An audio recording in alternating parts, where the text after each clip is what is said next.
आनंदी मालिकेच्या आजच्या भागामध्ये आपल्याला असं पाहायला मिळत आहे की आनंदी आता इथे किचनमध्ये काम करत असते आणि तेव्हा सविताताई म्हणत असतात, खरं सांगू का आनंदीताई, हे बघा सगळ्यात महत्त्वाची गोष्ट म्हणजे आता जर इथे शिल्पाताई घरामध्ये असताना तर आपण एवढा आनंदाने स्वयंपाक वगैरे बनवलाच नसता. तेव्हा इथे आनंदी म्हणत असते, हे बघा असं काहीही नाही, त्यासुद्धा आपल्यावर तेवढंच मायेने भरभरून प्रेम करतात, पण आपण असं त्यांच्याशी नाही बोलू शकत असं आनंदी बोलत असते. पण खरं सांगू का, खरं तर हा स्वयंपाक खूप छान होणार आहे बरं का आजचा. मग आता आनंदी म्हणत असते, हो तुम्ही बोलताय ते अगदी बरोबर आहे.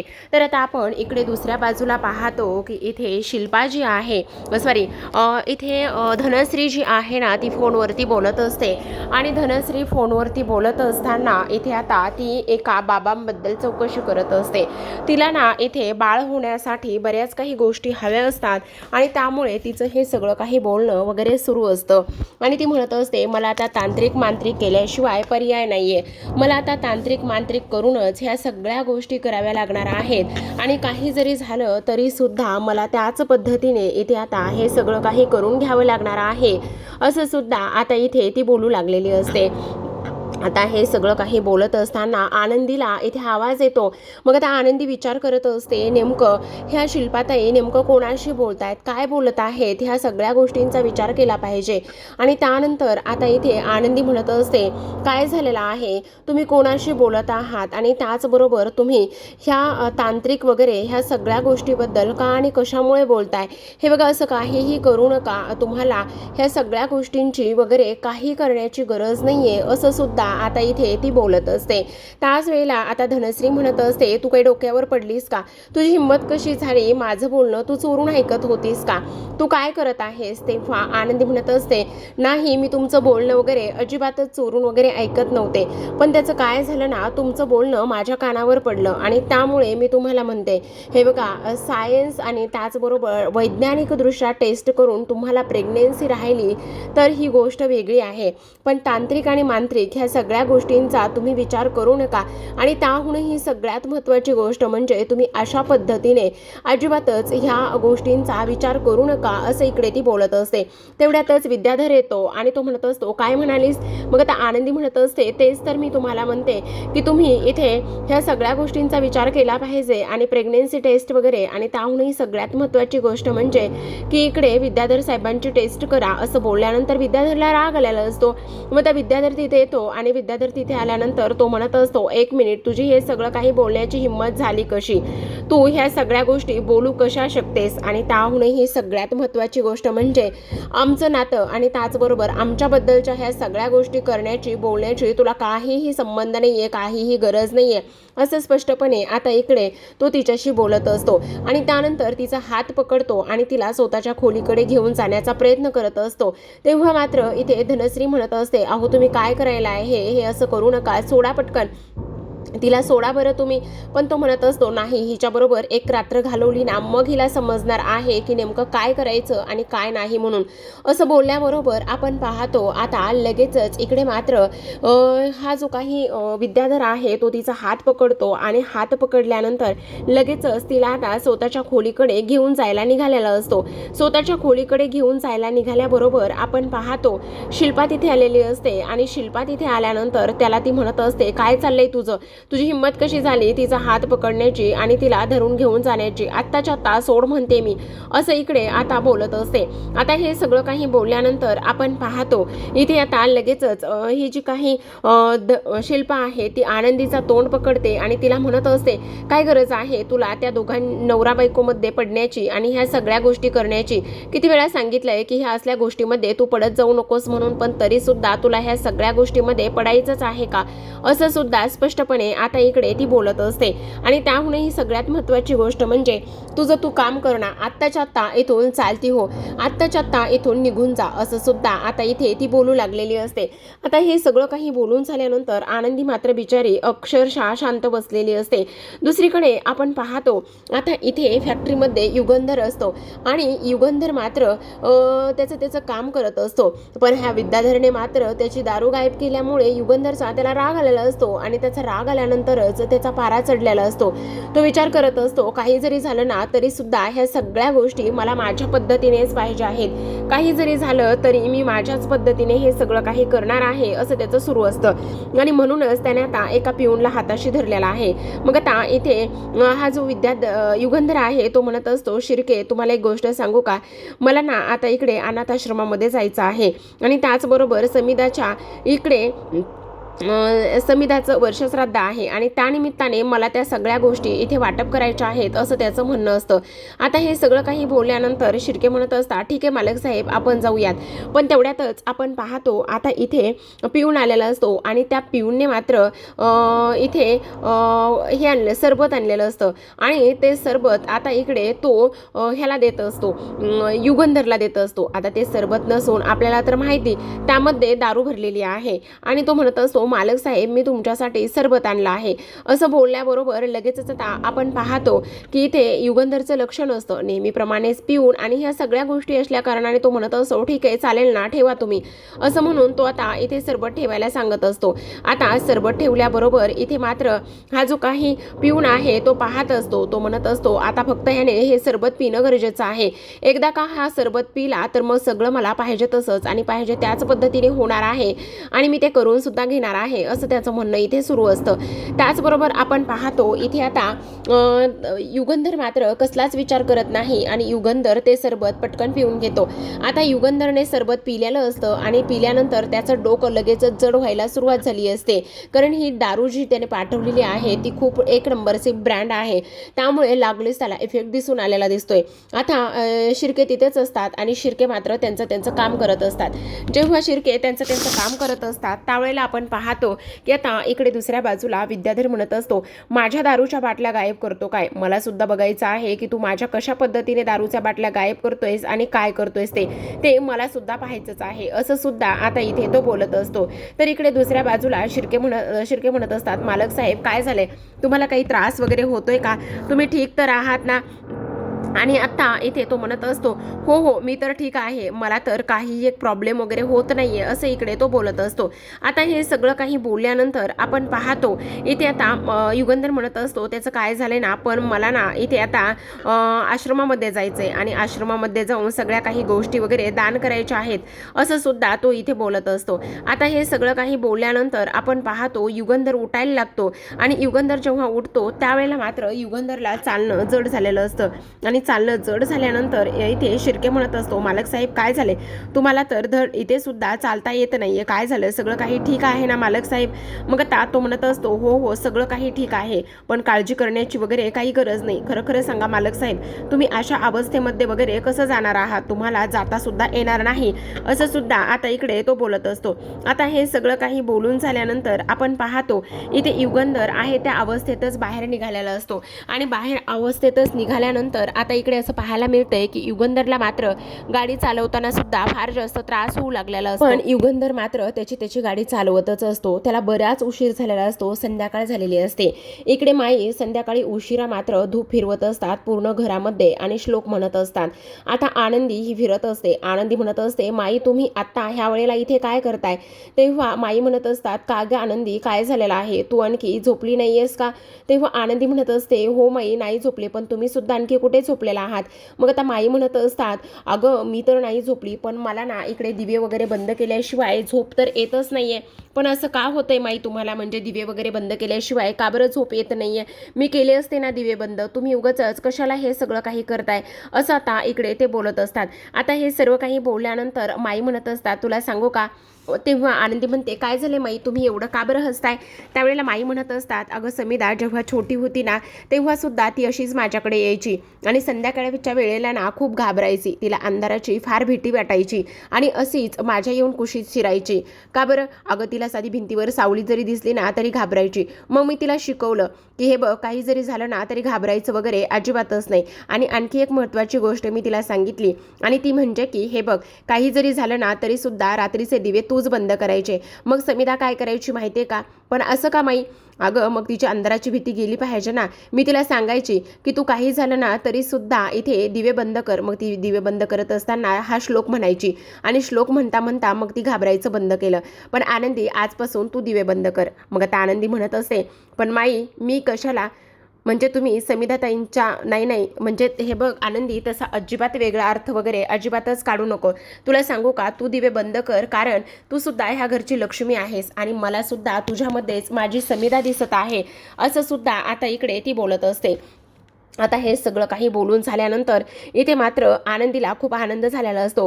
मग आता माई इथे आनंदीच्या आठवणीमध्ये विरालेल्या असतात आणि आनंदीच्या आठवणीमध्ये विराल्यानंतर आपण पाहतो की आता इकडे त्या म्हणत असतात खरं सांगू का तुला माझी आनंदी आणि त्याचबरोबर माझी समिधा आणि त्याचबरोबर तुझ्यामध्ये फारसा काही एक फरक नाही आहे. तुम्हा दोघींमध्ये अगदी तेच साम्य आहे. मला माझ्या समिधाची फार आठवण येते बघ, पण तुला पाहिलं ना तर मला तेवढाच आनंदसुद्धा होतो असं सुद्धा आता इकडे माई बोलत असतात. त्याचबरोबर आपण पाहतो ह्या सगळ्या काही गोष्टी इथे सुरू असताना आनंदीला आता वाटत असतं की माईंना असं वाटायला नको की मी त्यांच्या मुलीची वगैरे जागा घेते आणि घेऊ पाहते म्हणून. मग आता आनंदी म्हणत असते तुम्हाला असं वाटतंय का की मी तुमच्या मुलीची वगैरे जागा घेते आणखी काही करते म्हणून. मग आता त्या म्हणत असतात नाही ग बाळा, मला अजिबात असं काही वाटत नाही. तू असा विचार का करतेस? उलट तू ह्या घरामध्ये आल्यापासून आनंद आणि त्याचबरोबर बऱ्याच काही गोष्टी इथे सुरू झालेल्या आहेत असं सुद्धा आता इकडे माई बोलू लागलेल्या असतात. सोबतच पाहतो आता इकडे आनंदीला दिवे बंद करायला लावलेले असतात. त्यामुळे आनंदी अक्षरशः त्या टेबल लॅम्पपर्यंत 10 पावलं मोजते, त्यानंतर किचनपर्यंत 10 पावलं मोजते. लेफ्ट राईट ह्या तिने खुणा करून ठेवलेल्या असतात आणि त्या पद्धतीने इकडे ती चालायला सुद्धा सुरुवात करत असते आणि रात्रीचे दिवे स्वतःच्या हाताने शेवटी माईच्या सांगण्यावरून आता आनंदी बंद करू पाहत असते.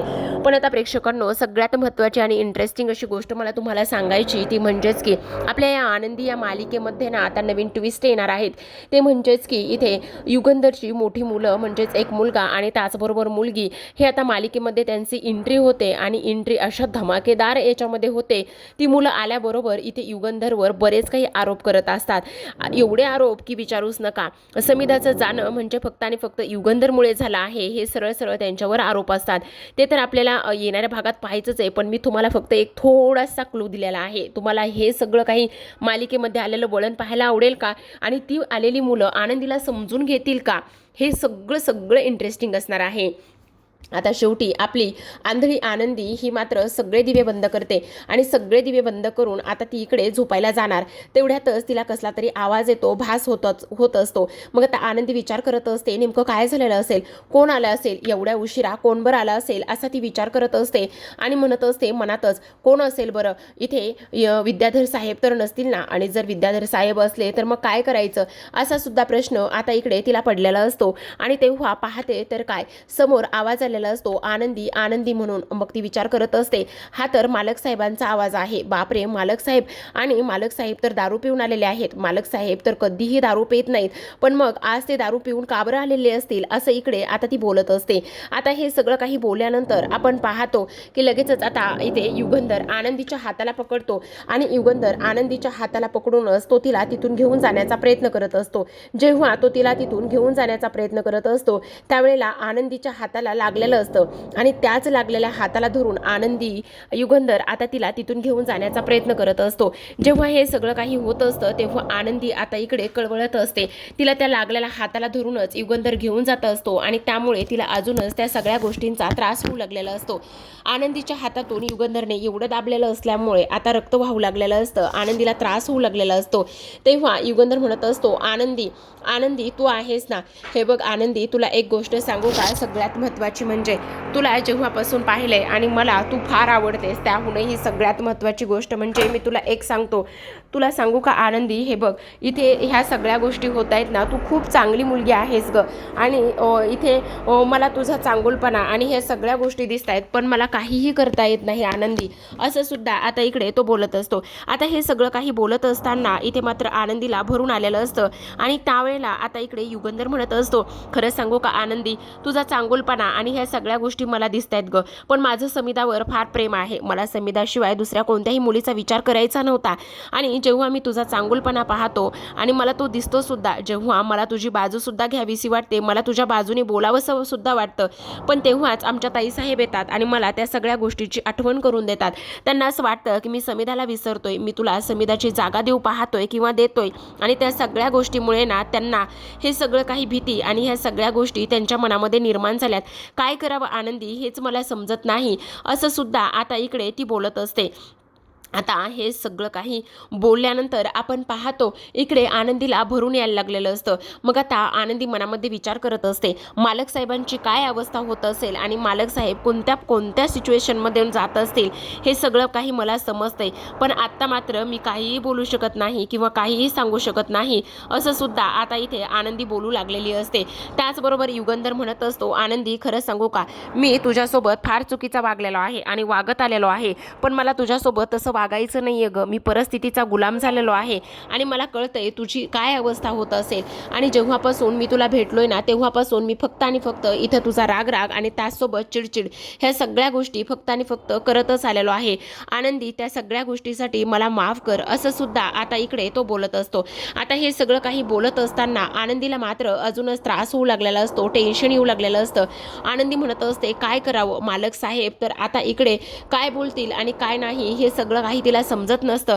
पण तरीसुद्धा आता आनंदी मात्र इथे ह्या युगंधरचं सगळं म्हणणं ऐकून घेत असते. आणि युगंधरने मात्र आता इकडे तिचा हात पकडलेला असतो आणि युगंधरने हात पकडल्यानंतर आता इकडे तो तिच्याशी बोलत असतो. तेव्हा आनंदीच्या हातातून आता रक्त यायला सुरुवात झालेली असते. जेव्हा आनंदीच्या हातातून रक्त यायला सुरुवात झालेली असते तेव्हा मात्र आनंदी म्हणत असते, मालक साहेब ऐका ना, मी तुम्हाला काय म्हणते ते, आत्ता तुम्हाला ना खूप त्रास होतोय, तुम्ही एक काम करता का, झोपता का. तेव्हा आनंदी युगंधर म्हणत असतो, हो आनंदी कळतंय ग, मला कळतंय, पण तुला एक गोष्ट सांगू का, तुझ्यासारखी चांगली मुलगी मी आतापर्यंत कुठेही शोधून पाहिली नाही किंवा मला सापडली सुद्धा नाही. मला सुद्धा तुझ्यासोबत असं खडूसपणे तुटकपणे नाही ग वागायचं, पण काय करू, माझ्यासमोर परिस्थिती तशी आलेली आहे आणि त्या परिस्थितीमुळे मला हे सगळं कठोर आणि टोकाचं पाऊल उचलावं लागत आहे, असं सुद्धा आता इकडे युगंधर बोलत असतो. आणि हे सगळं काही बोलत असताना आता मात्र आनंदी उठत असते आणि आनंदी उठल्यानंतर त्याला तिथे झोपवण्याचं काम करत असते. पण इथे युगंधरने मात्र आनंदीचा हात पकडलेला असतो आणि तोच हात आता इकडे ती स्वतःच्या डोक्याखाली ठेवून झोपत असतो. आणि जेव्हा स्वतःच्या डोक्याखाली ठेवून तो हात ठेवून झोपतो तेव्हा आनंदीच्या त्या हातातून रक्त वाहू लागलेलं असतं, कारण ती जखम जी आहे ती पूर्ण जखम चिघळलेली असते. आणि जेव्हा ती जखम चिघळते त्यावेळेला मात्र इथे आनंदीला अजूनच वेदना होऊ लागलेल्या असतात. आनंदीला एवढ्या वेदना होतात की काही विचारूच नका, तिच्याकडे आता कोणताही पर्याय इथे शिल्लक राहिलेला नसतो.